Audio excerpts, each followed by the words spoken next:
Yanan, if Wow, you're ready. Thank you. tw 20 years already that we've known each other. That's a very long time, isn't it? Yeah. But I just want to thank God and thank you so much for inviting me to share my testimony. And I'm not sure where to start, but I'm just going to speak from my heart and what happened to me. And it might be a bit long. I just apologize for it, No problem. and because I know everyone's time's precious. But so I'll just start from the beginning. So basically, what happened is that I had a surgery planned in Turkey. So I needed to go for a surgery in Turkey, but that was planned quite before last year. I had been planning it, and I wanted to go last year, but I couldn't go. And it was kind of a minor surgery, and because it was a minor surgery, so I thought that I would go alone, and I was supposed to go in April 2025, but I couldn't go in April, so I went in July.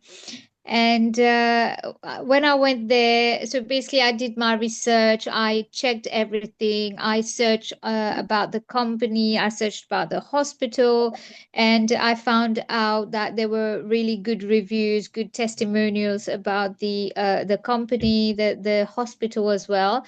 So because it was a minor surgery, I went on my own, and I didn't want my husband or my kids to come because it was during the school holidays, so I didn't want them to come with me and then just to be at the hospital. So I wanted them to enjoy their holidays. So what we did is that I went to Turkey, and my husband took the kids and went to another country for for their holidays. And whilst I was there, so I reached there in the at night, actually in Turkey at night, and the doctor came to see me. The surgeon, he came to see me on the same night, and when he saw me, he said that the surgery that was supposed to be minor, because when he I sent the photos, and probably from the photos that I sent, he couldn't kind of figure out whether from the photos I sent, he thought that it was going to be a minor surgery. But when he looked at me physically, he said that it's not going to be that minor. So the surgery would be a bit longer. And where it was supposed to be a minor cut, he said that it's going to be like a major one. And whilst I was there, I tried to call my husband. I couldn't reach him. So I had to take like a very quick decision whether to go ahead or not. But he explained everything to me, and he said that there was it was not there's nothing risky about it, but it's just that the cut was supposed to be a bit longer. The surgery cut was going to be, instead of just one place, it's going to be in two places. And like I said, I had to take a quick decision. I called my husband, I couldn't reach him, and I called my mom, and she just didn't know whether I should go ahead with it or not. And she was telling me that it's a decision that I should take. And I just thought that because I was there already, so I thought that I'll just get it done. And I just consented to the surgery. And then the next day, I went for the surgery, and everything was fine. I came back to the ward. So from the theater, I came back to the ward, and I was when I was conscious on the ward. I was okay at first, and then I started feeling like I was kind of not suffocating as such, but I had a lot of gas inside of me, and I was feeling full even though I didn't eat. I was feeling full, and I kept on on telling the people, the nurses that were caring for me, I kept on telling them that I was not feeling well, and that there, because I had not eaten before the surgery, so I had a lot of gas, and I was telling them that normally when I have this, I normally drink a Pepsi or a Coke, a Coke and or a Sprite. And they said that they were not supposed to give it to me, and I said no, if I had a bit of Coke or a bit of Sprite, then I'll be fine.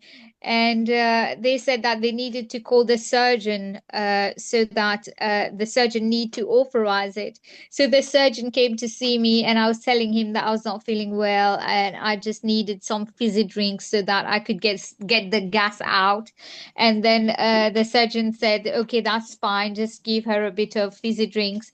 And it was really strange when we thought about it now. It was really strange, when somebody comes out of a surgery and then the surgeon gives them a fizzy drink. It was really strange. And so I had the fizzy drinks, and I still was not feeling well. And then felt like I was suffocating. I was not breathing well. And then the surgeon said that he thought that he needs to take me back into the theater, because they started getting scared that they might have done something wrong. And the surgeon said that he would take me back into the theater. And within 24 hours, not even 24 hours, I was taken back to the theater, and they opened up the surgery again. So they second time they opened up the surgery, and they found out there was nothing wrong, and they closed it up again, and I was sent back to the ward. And when I came back to the ward, I couldn't breathe, and I just didn't know what happened. I was taken into, so I had to do some x-rays first, and I just didn't know what was happening because I was under anesthetic and still under anesthesia. And I just didn't know what was happening, and I was on my own. But what I managed to do, I messaged my husband and I told him that I was not well, please come and see me.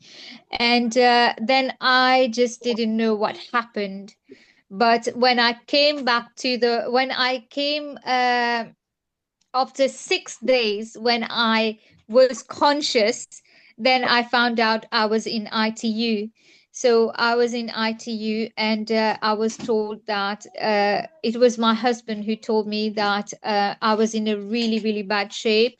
And the surgeon, the doctors, there were so many doctors with me, they just didn't know what was happening to me. And I was in ITU. I was unconscious, and they had to intubate me, and I was on a kind of a machine that was helping me to breathe. And when my husband came to see me, he was kind of devastated in a way. He just didn't know what to do. He was panicking. And he said after getting back to the ward when I was conscious, then he started to tell me that things were not very was not looking good for me. And then when we came back to London, when I was fine, when I'm kind of fine now, then he started telling me about the things, and he said that the doctors said that I wouldn't leave, and they just didn't know what to do with me, and that I wouldn't leave. And what happened to me is that I had sepsis, and I had two other infections, and basically the two other infections were inside of me. And one of them was a thrush infection that didn't come out, and I didn't know I had it. So before the surgery, the infection was there, and even the doctors didn't know about it. I didn't know about it, and I went into surgery with these infections. So what happened is that I had sepsis and two infections, and this got me into ITU, and my blood sugar was out of control. Blood sugar was out of control, salt was out of control, all my hormones were going up and down. And so basically, that's what the doctor said, that if they can't treat me, then there's nothing that they would be able to do, and that that I might not live. And my husband asked for prayers. My kids prayed. My husband prayed. My uncle, Brother Jerome, is my uncle. He prayed. My family prayed fervently. House of Prayer Ministries prayed. My church prayed, and there were so many people who prayed for me. So I had a lot of prayers, and that's what I can say is that it's only God's grace, it's only prayers that took me out of ITU and I came back onto the ward. And that was still in Turkey. And whilst I was in Turkey, so I had to get discharged from the ward as well. And needless to tell you that the bill that we received, we had a bill of, I'm sorry to say that we have a bill of £12,000 to pay. And they wouldn't let us, they said that they wouldn't discharge me unless I pay that bill. And so my husband had to gather the money and then pay the bill. And once the bill was cleared, so they discharged me. And I couldn't walk. I just couldn't walk. And I was taken to, I don't know how I managed to get out of the hospital and to get into the hotel. And they had to, when I went to the hotel, so there was a car who took us from the hospital to the hotel, and I just couldn't get into the car. They had to, my husband and the driver had to drag me inside of the car because I couldn't even lift up my leg to get into the car. And they had to drag me to put me into the car, and in the hotel they had to drag me out of the car and get me into the hotel. And the night itself, we managed to get a my husband managed to get a flight from Turkey to London. So on the night we looked for a flight. So the flight was so it was a Friday, and the flight was on a Saturday. On a Saturday at around 1 p.m. we managed to get a flight to come back to London. So my our greatest fear was that how I would come back to London because I just couldn't walk. I was not well at all, and flying was seemed to be impossible. And but my husband, he prayed, and everyone prayed for me. And even then, to get onto the flight, we had to ask for assistance. And then assistance, I was on a wheelchair, and the wheelchair took me to the um to the flight. And there was like a machine that lifted the wheelchair up so that I could get onto the flight. So they had to lift me up. And I went into a different entrance into the aeroplane.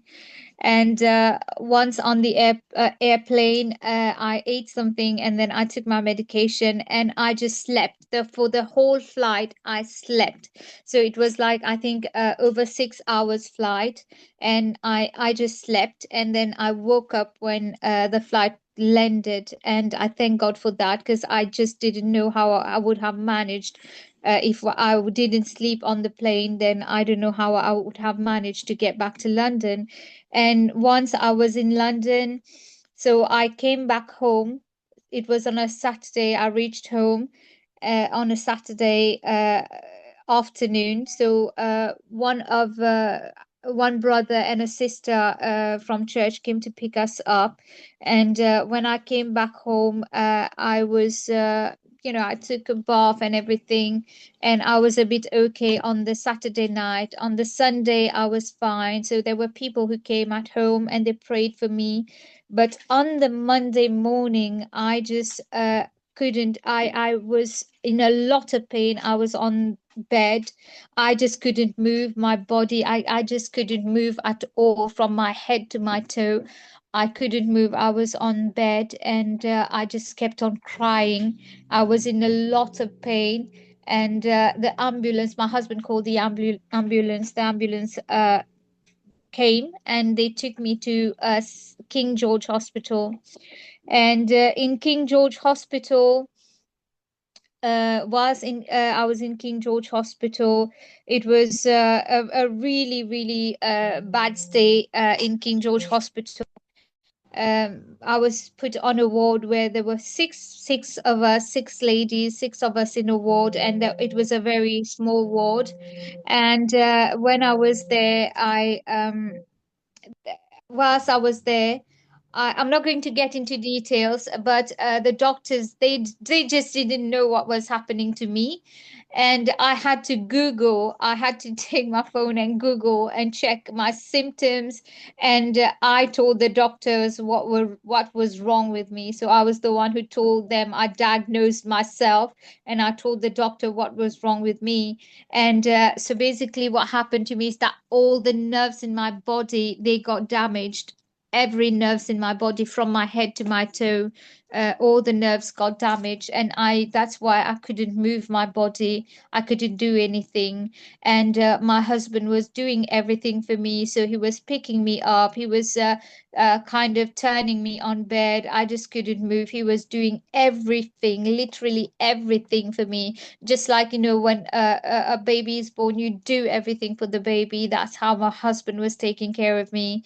And whilst I was in King George Hospital, I picked up another infection. So I got pneumonia when I was in King George Hospital. So pneumonia is like a infection of the lungs, and I couldn't breathe, and I started having like fluids that was building up in my lungs, and I just couldn't breathe. And the hospital in King George, the hospital, the doctors, nurses, they didn't pick it up on time. They didn't know that I was having an infection, and I remember that I started hallucinating because I had high fever, and because the nerves on my body got damaged, so I couldn't figure out whether I had a temperature or not, because I couldn't feel the sensation in my body. I couldn't feel the temperature of my body.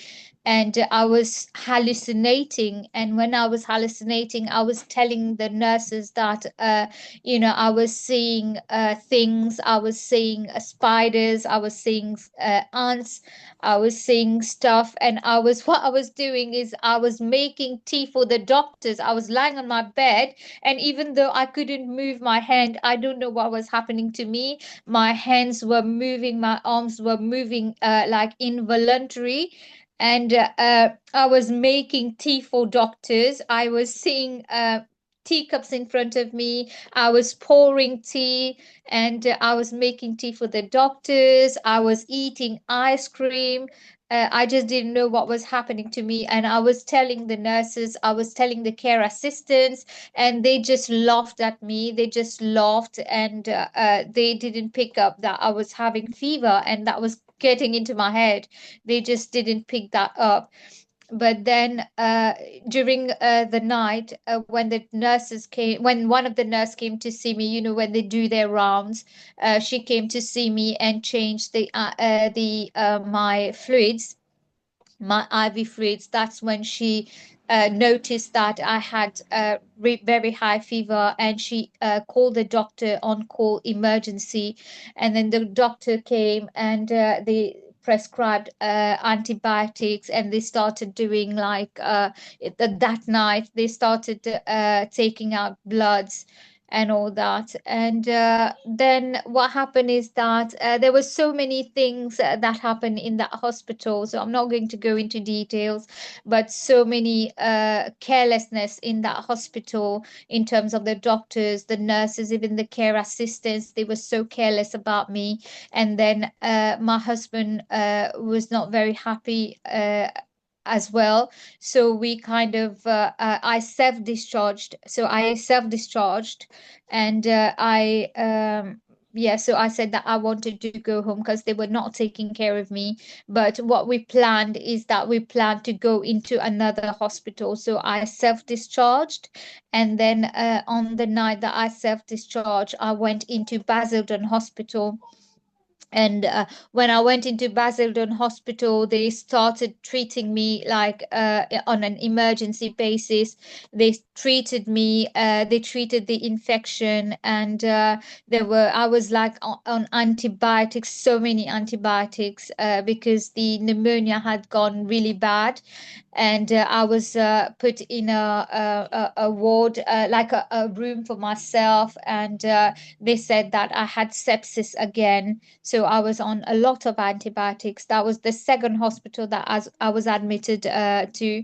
That was Basildon Hospital. So over there, they treated me. They treated the infection, but they didn't treat anything else. They just treated the infection, and they wanted to get me out of the hospital. So that was the main thing, the infection. So once the infection was treated, I think I stayed there for a week. I stayed in King George for a week. I stayed in Basildon Hospital for another week, and then when I was fine, the infection markers was down to zero. They discharged me. I was sent back home, and when I came back home, I was fine for the first 3 days. I was okay, but then I started getting pain again all over my body.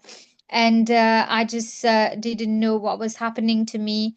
And my husband took me, called the ambulance again, and the ambulance took me. This time I was taken to Queen's Hospital. So that was the third admission to the hospital. So that was when went to Queen's Hospital, and then I told them about the neuropathy, so the nerves damage in my body, and they started treating me for the nerves damage. And then they prescribed medication, medications for my nerves, and I was in on a lot, like maximum dosage of medication. So I was on tramadol, I was on pregabalin, I was on paracetamol, and all these. And because my blood sugar as well was out of control, so I was put on insulin. And I was put on insulin like 3 times during the day, and then one time at night. And so many medication. Needless to say, there is a whole list of medications of painkillers, and I was on the maximum dosage. So I stayed in Queen's Hospital. I think for 2 weeks I was in Queen's Hospital, and then I was sent back home. And I know that if I'm here today, it's all because of prayers. I give all the credit to my God, and I know that I was not going to leave, because even I was in Queen's Hospital, I was so unwell that I told my husband, I think I'm not going to make it. So I said to my husband, please take care of the kids and take care of everything. And but my husband, he just didn't want to give up, and he continued to pray, and he was telling me not to speak those kinds of things.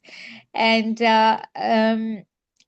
when I came back home, I was discharged from Queen's Hospital. I came back home. My husband was still doing everything for me, and he was the one who helped me to walk, actually.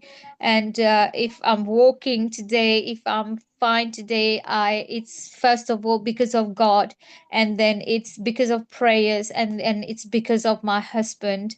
But one thing I want to say is that during this journey of me being unwell, I learned so many things. God has taught me so many things. God has, in a way, broke me and molded me, and He's still breaking me and molding me. He's still doing it even today. And I know that it's a continuous process, but I learned so many things.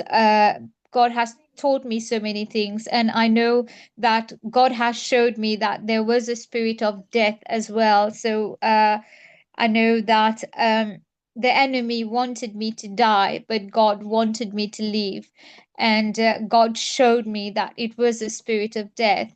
And I know that it happened because I'll be very honest, that as you all know, my sister was diagnosed of cancer, and she passed away in April this year. And I was, when she was diagnosed of cancer, I was confident. I trusted God. I was confident that God would heal her and that a miracle would happen and that my sister would be healed. But when my sister passed away, I was very, very sad, and I was angry with God. I was very sad. I was like telling God that if you could do it for others, why did you not do it for my sister? And I was very angry. I was very sad. But at that moment, in April, I went to Mauritius for the funeral. But when I was there, I just didn't have time to mourn. I didn't have time for myself because I had to be strong for my family. I had to be strong for my parents. I had to be strong for, for them, to help them to go through this. And but one whilst I was helping my parents, I was helping everyone else. I was still angry with God. I was still asking God. I was still questioning God why it happened and why you didn't heal my sister. And I was like, why, God, you had to take my parents daughter, because I'm their adopted child, but my sister, she's the biological daughter of my parents. And I was like, God, these people adopted me, but why did you have to take their only daughter? And I was still questioning God. I was still asking God why this happened. And one thing I would say is that I know somehow that God did tell me that that was what God told me, is that I lost her once, I'm not going to lose her twice. So whilst my sister was still here, we were still praying for her. That's what God told me. But I was like, no, I kind of didn't agree with that, with what God was telling me. I didn't agree with that. And I was like, no, God, I know you can heal her. I know you can do it. I know you're a miracle working God. And I know you can heal my sister. But it didn't happen. And I know that that's what God told me, but I was still questioning God. I was still sad about it. I was still, I just couldn't take it on board that this happened to my family, this happened to my sister, this happened to my parents, and I just couldn't take it. And what happened is that I was so sad. I was so sad that I just didn't have the will to leave. That was all before the surgery. I just in one part of me was like, I was here living, yes, but I just didn't have the will to leave because it that happened to my sister. And I had so much trust in God. I was so confident that he would do a miracle, but it just didn't happen.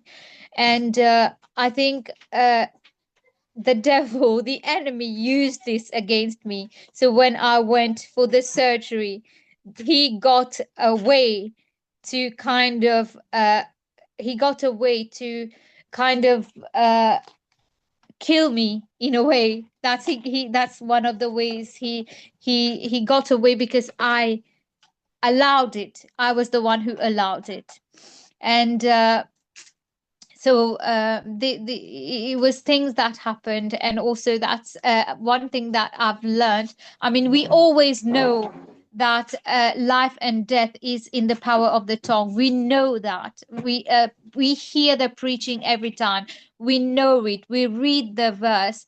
But at times things have to happen for it to get, into our brain, to kind of sink into us that yes, life and death is in the power of our tongue. And I am very cautious now of the things that I speak, because I did say with my own mouth that I didn't want to leave. And this happened to me, and I was at the gate of death. I was there, but God didn't allow me to die. So He showed me that I need to be cautious of what of the things that I speak. I need to be cautious of what I say. And that's one thing I've learned. There's so many things I've learned, but I'll just highlight the major ones. And that was one thing that kind of really sank into me now. And the second thing is that I was very angry before everything else. I was very angry with my husband because I was uh, I was the one who was doing everything in the house. So I was I was taking care of the kids. I was working. I was taking care of the house. I was doing the shopping. My husband was not doing anything really. He was just going to work and then coming back home, and he was doing nothing. And there was a time when my husband was not well. He had back pain. He had severe back pain.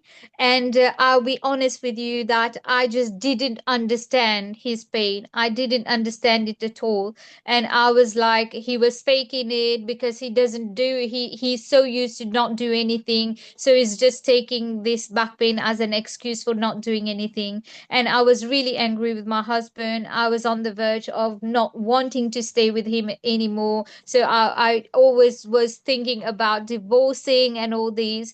And one thing that God has showed me is that on my during my time was when I was unable to do anything, my husband took care of me. So he God showed me that he loved me.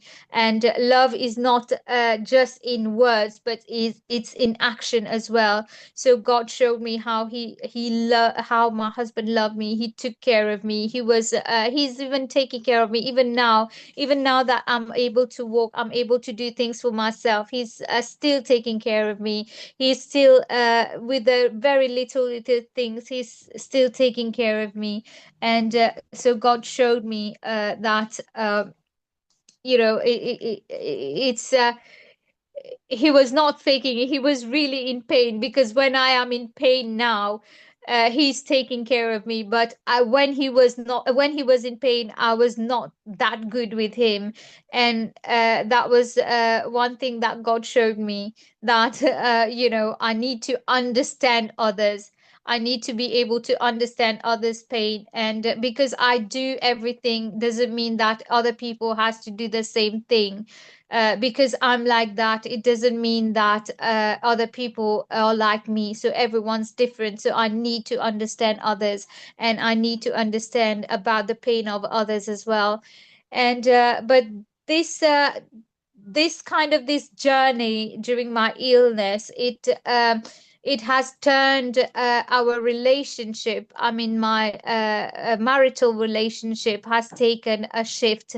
It has turned around, where I was always thinking about divorcing. So now I'm thinking about everything else. I'm just thinking how to strengthen our relationship, how to strengthen my marital relationship, how to strengthen the relationship as a family. And I'm just looking forward as to how my family can serve God in better ways now.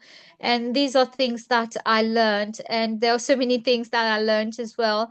But I just want to give God all the glory, all the honor, all the praise, that I am here today. I am in a much, much, much better position than how I was in July 2025. And I know that God has a plan, a good plan for us. He has a future. And if God didn't allow me to die, is because that He has a plan for me and my family. And yeah, so I just want to thank House of Prayer Ministries. I just want to thank Sister Colleen, Sister Rachel, for always being there. I know that I don't text them often, I don't speak to them often, but whenever I am in trouble, whenever I needed prayers, they were always there for me. They were always there for my family. And I just want to thank you all for from the bottom of my heart for all the prayers that was lifted up. all prayers that have been lifted up on behalf of from House of Prayer Ministries for me and my family. I just want to thank you all from the bottom of my heart. I know that I might not. I don't come often to prayer meeting. I live in Rainham now, but when I am at my uncle's house, then I try and make it a must to come to the prayer meeting. And yeah, so I just want to thank you all. And yeah, so that's my testimony. I'm not going to go to go over details, more details. It's just going to take a lot of time. But thank you so much. Thank you.